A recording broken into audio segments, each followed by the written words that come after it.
Om Yonta Pravisha Mama Vachamimam Prasupta Sanjeevayathyakhila Shaktidhara Swadhamna Anyam cha hastacharana shravana tvagadim Pranam namo bhagavate purushaya tubhyam. Shloka 57 in Vishnu Sahasranama is Maharshi Kapilacharya Kridajno Medhini Patihi Tripadastridashatyaksho Mahashringa Kritanta Kridaha. There are 7 namas in this shloka and they are Maharshi Kapilacharya Kritajnaha Medhini Patihi Tripadaha Tridashatyakshah Mahashringaha Kritanda Kritaha. So these are the 7 namas in the shloka. The first nama, Maharshi Kapilacharya. Some acharyas, they split this nama as Maharshi and Kapilacharya, but Adi Shankaracharya, he says that this Maharshi is just like an adjective to Kapilacharya. So Maharshi Kapilacharya is taken as one word and it should not be split. That's the explanation given by Sri Adi Shankaracharya. Maharshi means a great rishi. Rishi means an ordinary sage, and that ordinary rishis, they may have mastered in some few portions of the Vedas, some portions of the Vedas. But Maharshi is that rishi who has mastered the entire Vedas. So he is said as Maharshi. An acharya is a person who follows the Sadharma and teaches the same to his disciples. So it is not only teaching the Sadharmas and the acharyas, they go in one way, it's not like that. What he follows, he teaches to his disciples. So such acharyas, so such person are called as acharyas. So now you may compare with the acharyas of today's lifetime with this meaning. And so that is Acharya. And Kapila Bhagavan, he is an incarnation of Bhagavan Vishnu. And in the Kapila Avatara, Bhagavan, he was born as the youngest son of Devahuti and Kantama Prajapati. And he founded the Sankhya philosophy and taught that philosophy to his mother first. First, he taught this to his mother. And so that is the Kapilacharya, and it comes in the Srimad Bhagavata, the entire philosophy which gives very good explanation of Dharma, Atma and Prakriti. Only in Sankhya philosophy, the Prakriti and its evolutes are very clearly explained, and Sri Adi Shankaracharya says, Shuddha Atma Vijnanam Sankyam iti abhidhiyate. The pure knowledge of the self is called Sankhya. So that is, we can see the Sankhya in the second chapter of Bhagavad Gita also. That is the Sankhya Yoga. This is Sankhya philosophy. So that is expounded by Kapilacharya. So Bhagavan Vishnu, he took that avatara as Kapilacharya and expounded the Sankhya philosophy. In the 10th chapter in Bhagavad Gita, Bhagavan Krishna, in the 26th shloka, he says that Siddhanam Kapilo Munihi, I am among the truly enlightened teachers, I am the Kapila Muni. The next nama is Krutajnaha. Kruta means the Karya Prapancha, that is this world, this samsara or this world of material life. And Nya means Atma. So Bhagavan Vishnu, he is the created world, Kruta, this Karya Prapancha, as well as the Atma, which implies that he is the creator as well as the creation. So that is said as Kritajnaha. Krita means Karya Prapancha and Nya means Atma. And the next nama is Medhini Patihi. Medhini means the earth and Pati means the protector. Bhagavan Vishnu, he has protected this earth from many times in many of his avatars. Rama Avatara, Krishna Avatara, they were entirely taken to relieve the bhara of the earth, and in the Matsya Avatara and in the Varaha Avatar also, he protected the earth. So he is Medhini Padihi, one who protected the earth or one who supports this earth is Medhini Padihi. And the next nama is Tripadaha. Tripada means Bhagavan won the three worlds by his three steps. By taking the three giant strides, he won the three worlds. That is, in his Vamana Avatara, he got back the three worlds by measuring the three worlds with his three steps, and he got back all the three logas occupied by Mahabali and gave it to the Suras. Got it from Mahabali and gave it to the Devas, that is the Suras. And it also refers to the three tattvas. The three tattvas is the pradhana. Pradhana means the matter, non-sentient object, that tattva, Purusha, individual soul, and Paramatma, the universal soul. It represents these three tattvas also.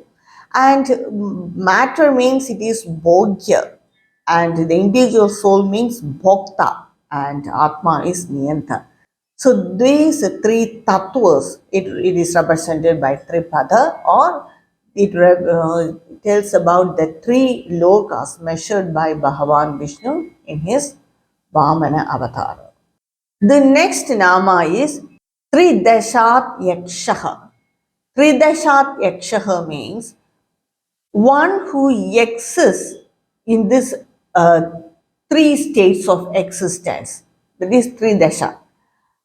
We all exist in any one of the states, that is, namely the waking state, sleep state, or dream state. Throughout our life, we exist in any one of the states.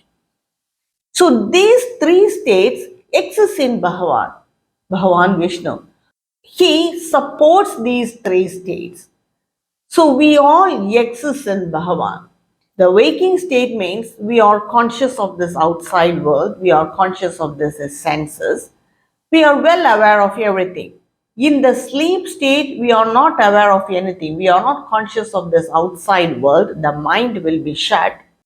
In the dream state, the mind, it shuts off from the external world, but it creates its own imagination with its own impressions. So that is the dream state. So we all exist in any one of this state throughout our life. And in what state we exist or what state dominates in us, that is based on our gunas and our karmas. So Bhagavan, he supports these three states, and so he is called Tridashat Yakshaha. The next nama, the sixth nama, is Mahashringaha. Shringa means horn. Maha means great, giant. So one who has a giant horn is Mahashringaha.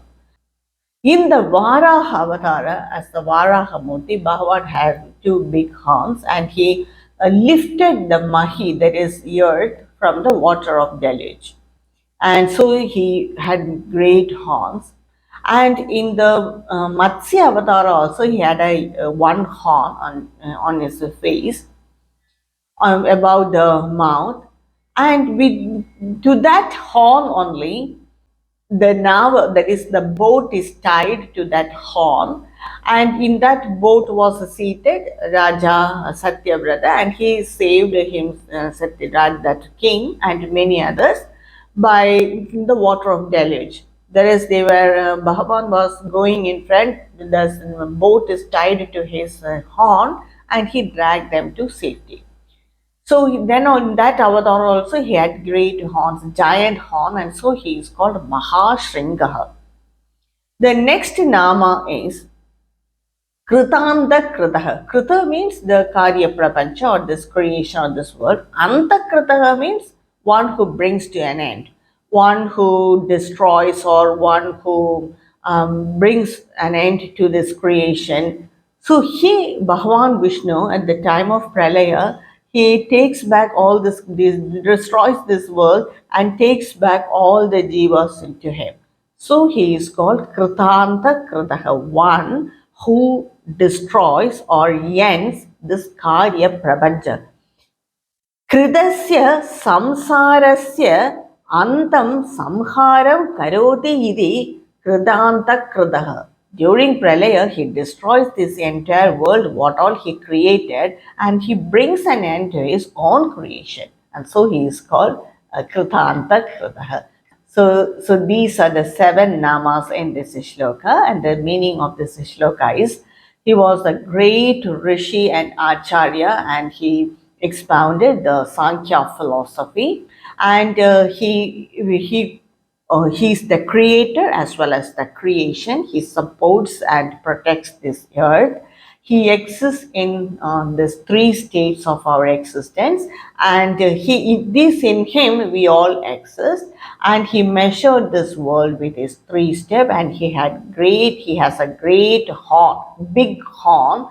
With that, he supported this earth, and he brings to an end his created world, his own creation. So that's the meaning of this shloka, shloka 57. And now I will explain the next shloka, shloka 58 of Vishnu Sahasranama.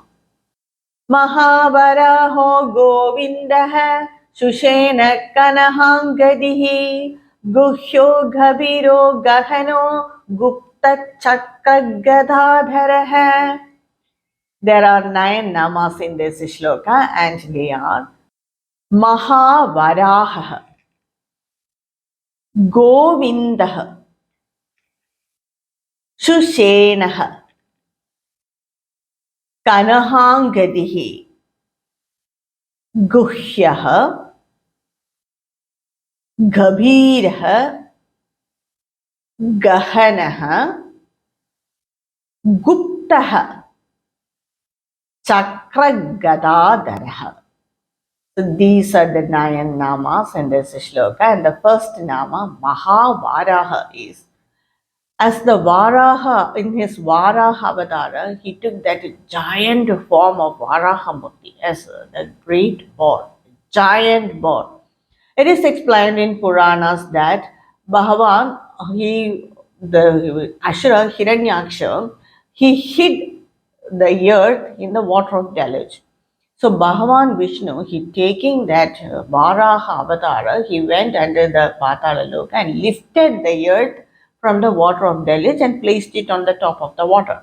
So the Puranas describe that in that great or giant form as Varaha Murti, in that form, Bhagavan, he lifted the earth and he placed it on between his 2 horns. It appeared just like a ball of rice. That is, the earth appeared as a ball of rice, so small in between the horns of Bhagavan. So just imagine how that giant Varaha Murti would have been. So that is the Varaha Avatara, Mahavaraha. He is called Mahavaraha because he took the giant form as Varaha.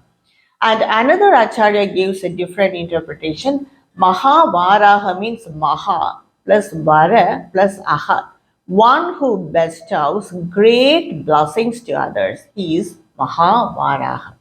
The next nama is Govinda. It's a very famous nama, and it appeared in the 187th nama also. There the meaning given was one who protects the world is Govinda.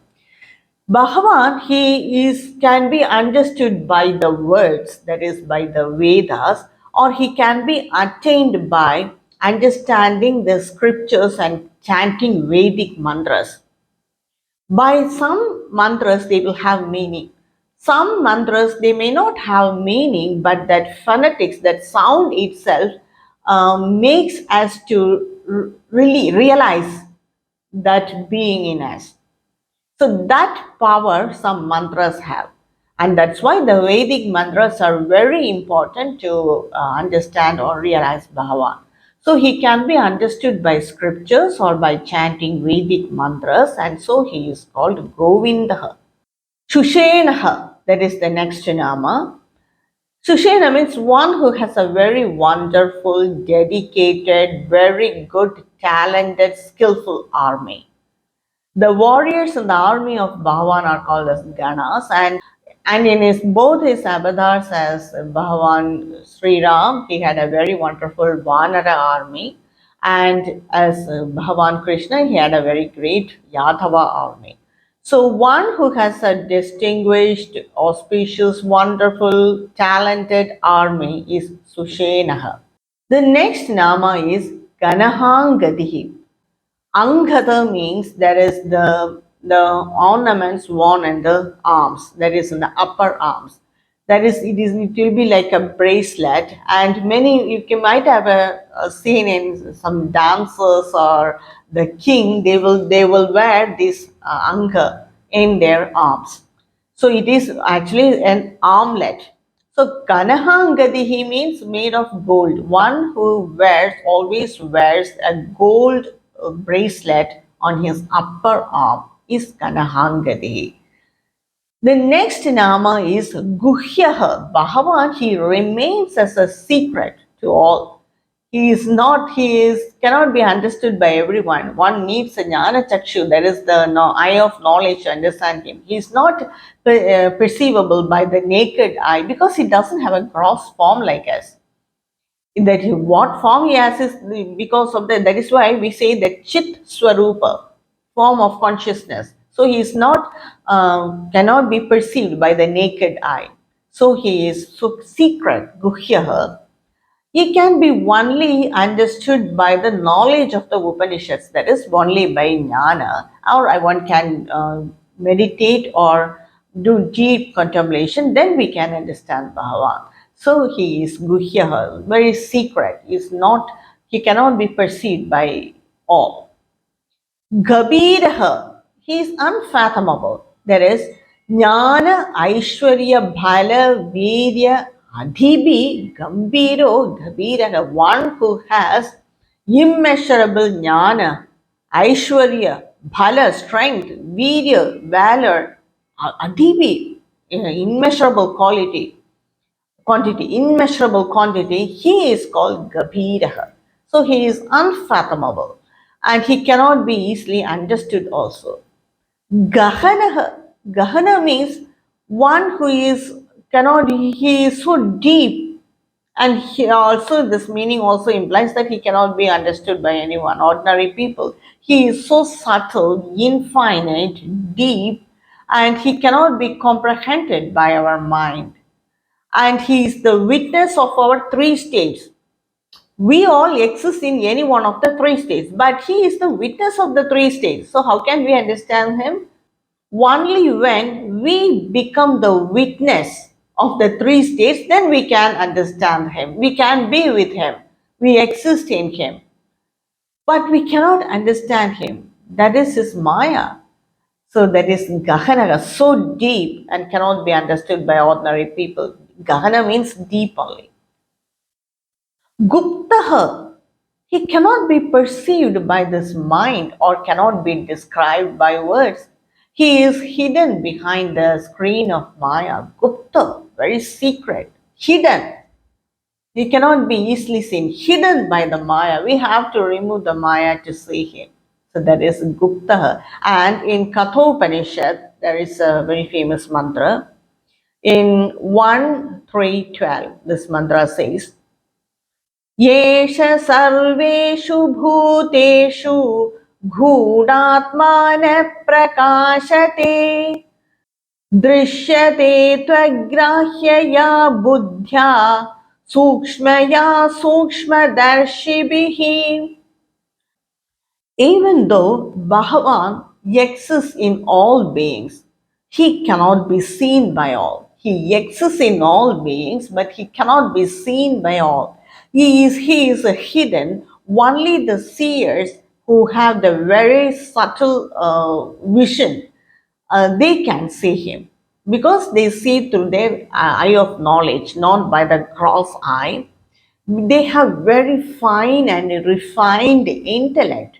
So the people who are jnanis, they can see him. But he exists in all beings. In a way, we all exist in him, but we cannot see him or we cannot realize him. That's Bhava. And so that's the real meaning of Gupta. He is hidden with the screen of Maya. He exists in all. But how many know that? Only the people who see with the Jnana Chakshu. The next Nama is Chakra Gadadharaha, one who holds the chakra disc and the Gadha mace in his hands.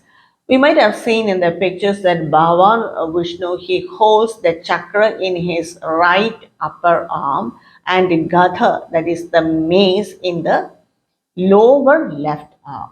He's always seen by that. What it implies is a chakra represents our mind because it's always revolving, just like our mind is always moving and switch from one thought to other. So that is here the chakra, and the name of the chakra, that is Bhagavan. He exists in our mind. He exists in us. It implies that he is always holding our mind. And Sudarshana, the name of the chakra which Bhagavan holds is Sudarshana. It sees only the virtue in goodness or virtue in all. And Bhagavan uses this Sudarshana chakra to destroy the very passionate minds, not all. So when we see in pictures that Bhagavan letting free the Sudarshana chakra and destroying the Asuras, he only destroys his body, which is only a combination of the five elements, and makes his mind pure. So a person that is killed or destroyed by this Sudarshana chakra, he is liberated from this bondage of karma. So that is the Sudarshana chakra of Bhagavan, and that is the meaning for the Nama chakra. Gadha means the mace. It represents our intellect. Gada means it is very strong and firm, and just like our intellect, when we decide, it is very hard for us to change. That's the problem. Even when we decide the wrong way, we do not change. We argue on that. And that's the problem because it represents a firmness and strength. And the Nama of the Bhagavan's Gada is Kaumodaki, and it represents our intellect, and it directs a person in the right direction. So Bhagavan, he holds the chakra disc and Gada, always he is seen by that. And so he is called Chakra Gadadharaha, one who holds the chakra and Gada. So that is the 9 namas of this shloka, and the meaning of this shloka is Bhagavan Vishnu, he took the giant Varaha avatar to protect the earth, and he supports all the beings, and he can be known by the words or the Vedic mantras. And Sushenaha means Bhagavan, has a very auspicious and wonderful army, and he always wears a gold armlets in his hands, and he is unfathomable, cannot be understood by anyone so easily. He is so subtle, infinite, deep. He hides behind the screen of Maya, and he holds chakra and Gada in his hand. So this is the concise meaning of this shloka, shloka 58 in Vishnu Sahasranama. In my next upload, I will explain the next shloka in Vishnu Sahasranama. Om Kayena Vacha Manasyendriyairva Buddhyatmana Va Prakriti Swabhavat Karomi Yatyat Sakhalam Parasmai Narayanaiti Samarpayami. Om Tat Sat.